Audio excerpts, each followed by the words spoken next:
Salut, alors aujourd'hui je te retrouve dans une nouvelle vidéo qui est de comment accepter ses imperfections. Alors, cette vidéo s'adresse à toi si tout particulièrement tu as tendance à vouloir que tout soit parfait, si tu es en quête de perfection, que tu peux passer des heures sur une tâche sans jamais être satisfait. Eh bien, je vais te donner 3 clés aujourd'hui. Mais cette vidéo s'adresse à toi si tu as tendance aussi à être sensible et perfectionniste en même temps. Parce que ça peut malheureusement se combiner et du coup, je vais t'aider à travers ces 3 clés.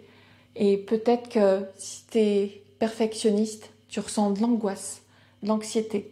Quand tu fais des erreurs, tu peux même montrer de la colère. Ou ne pas la montrer, la cacher à l'intérieur de toi, cacher cette émotion qui pourtant doit s'exprimer. Et quand on a tendance à être perfectionniste, on peut avoir mal au dos, tu peux avoir mal à la nuque. Alors je ne sais pas si ça te parle, mais en tout cas, si tout ça te parle, je t'invite à rester avec moi dans cette vidéo. Alors la première clé que je vais te donner, c'est de rire de tes imperfections, de faire preuve d'autodérision. Parce qu'au final, ça va cacher un peu certaines... ça va pas cacher certaines choses, mais ça va faire un switch dans ton cerveau qui va dire « mais tu te moques de toi, il y a un petit souci là. Qu'est-ce que tu fais ? Attends. » Parce que notre cerveau, il veut nous faire croire que tout est sérieux, alors qu'en réalité, ça ne l'est pas forcément. Tout n'est pas forcément sérieux dans la vie. On peut être sérieux sans se prendre au sérieux. C'est un peu ma devise, si j'ai envie de dire. Donc rigole de tes erreurs, ris-en. Parce qu'au final, c'est pas si grave que ça.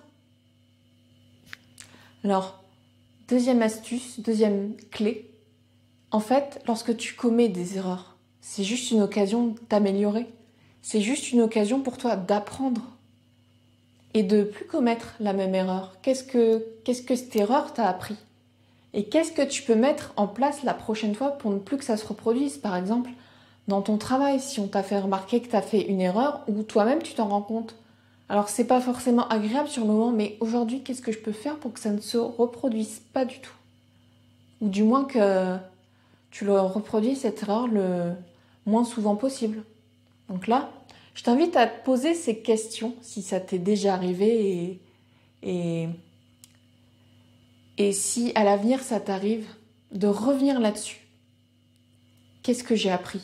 Et qu'est-ce que je peux mettre en place pour que ça ne se reproduise pas? Je t'invite vraiment à noter tout ça.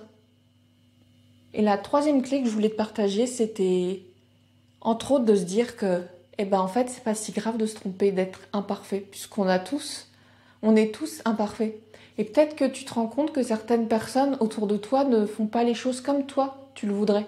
Mais est-ce que c'est pour autant que tu leur en veux beaucoup? Est-ce que tu es dur avec elles-mêmes? Est-ce que c'est pour autant que, admettons, tu les insultes? Et je suis sûre que non, tu fais pas ça. Donc, apprends à accepter aussi tes imperfections. Tu les acceptes peut-être chez les autres, mais pas chez toi. Donc, je t'invite vraiment à faire ça. Et dis-toi que c'est vraiment pas si grave. Et je t'invite là à réfléchir à une erreur que tu as pu faire ou que tu vas faire et tu reviendras sur cette vidéo autant de fois que tu le souhaites. Et tu vas survivre. C'est pas si grave. Donc c'est ok. Voilà, c'est tout ce que je voulais partager avec toi aujourd'hui. J'espère que cette vidéo t'a aidé. Et n'hésite pas, comme je t'ai dit, à la revoir et à la partager à une personne qui est un peu trop dure avec elle-même. Donc voilà. Je te laisse pour cette fois et je te dis à très vite dans une prochaine vidéo et je te souhaite une belle journée, une belle fin de journée suivant l'heure à laquelle tu regardes cette vidéo. À très vite. Ciao.